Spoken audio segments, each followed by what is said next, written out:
তুই এখনো ছোট, ওর অনেক জীবন পড়ে আছে। আজ দেখিসনি, কাল দেখবি। দে দে ভাগ্নি, আরো 4টে দে, একটু ফুলকো দেখে দে। এই নাও, পেট ভরে খাও। আচ্ছা রাঙা দাদু, তুমি যে এক্ষুনি বললে ভূতরা আছে এবং বহাল তবিয়তে আছে, এটা কি করে বললে? তুমি কি দেখেছো? ওমা, ওটা আবার কথা হলো নাকি? রাস্তাঘাটে যেতে আসতে শুধু চোখটা খোলা রাখতে হবে, তাহলেই দেখবি ভূত একেবারে গিজগিজ গিজগিজ করছে। সেটা নয় বুঝলাম, কিন্তু ভূত চিনবো কি করে? খুব সহজ, ভূতের শুধু পায়ের দিকে তাকাবি, দেখবি পাটা উল্টো হয়ে রয়েছে। ব্যাস, শুধু পাটা উল্টো থাকলেই আমাকে ধরে নিতে হবে সে ভূত, কি তাই তো?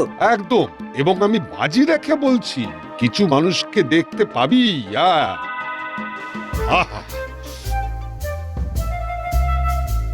তোর মা ওই আলুর দমটা খুব ভালো বানিয়েছে, মন ভরে পেট ভরে খেয়ে নিলাম। হ্যাঁ, এবার যাই বুঝলি, আমার ওই বন্ধুর সাথে দেখা করে আসি। আমিও আমার বন্ধুদের সঙ্গে দেখা করে আসি।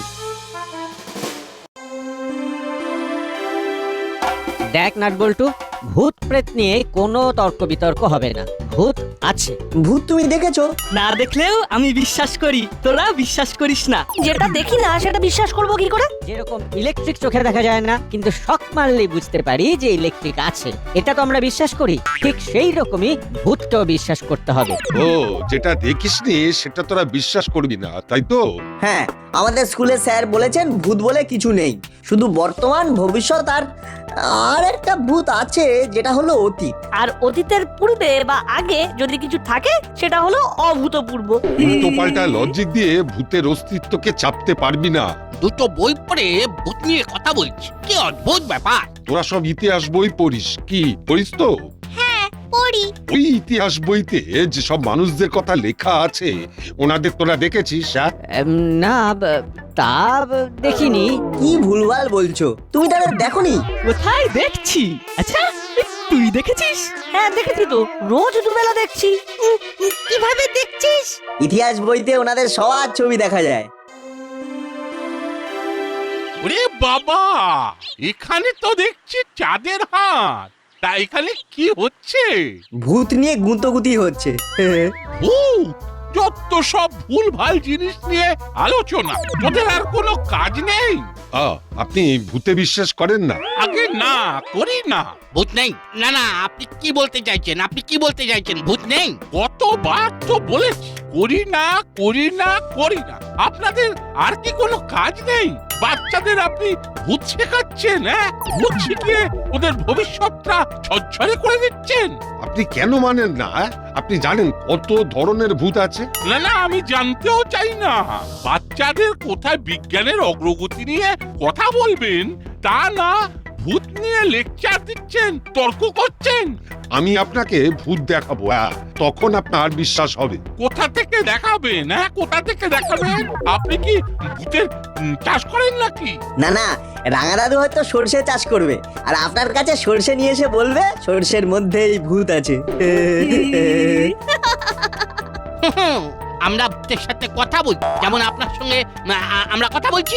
এই নাটবল্টু, এইসব ভূত নিয়ে আলোচনা বন্ধ করে বিজ্ঞান নিয়ে চর্চা শুরু কর, বুঝলি? আর আপনাদের বলছি, ভূত বলে কিছু নেই, এটা আপনারা বিশ্বাস করতে শুরু করুন।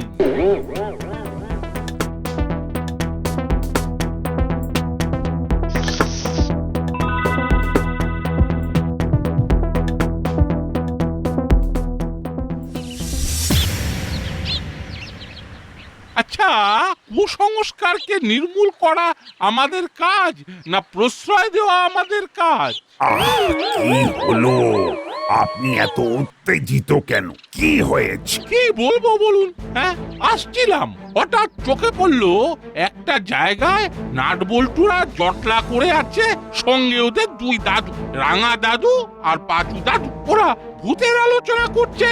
তাই এতে অন্যায়টা কি দেখলেন? না ভূত প্রেত স্কন্দকাটা নিয়েই তো বাচ্চারা আলোচনা করবে। হ্যাঁ নাতে জবাব দিন, আপনি ভূত বিশ্বাস করেন? হ্যাঁ করি। আমি করি না। আমিও করি না, ভূত ফুত বলে কিছু নেই। কর্মকর্তা বাবু, আপনি সব জানেন, দুম করে বলে দিলেন ভূত নেই। ভূত আছে, এই নিয়ে আমার বিস্তর পড়াশোনা আছে। ভূত নিয়ে আবার পড়াশোনা, বাবা এই লেখাপড়ার কি হদ্দমুদ্দা ব্যাপার, হ্যাঁ? ভূত নিয়ে পড়াশোনা। ভূতকে অত তুচ্ছতাচ্ছিল্য করবেন না, ঘাড় মুটকে রক্ত খেয়ে নেবে। আপনি খেতে দেখেছেন? একদম এই সময়ের জন্য সঠিক প্রশ্ন।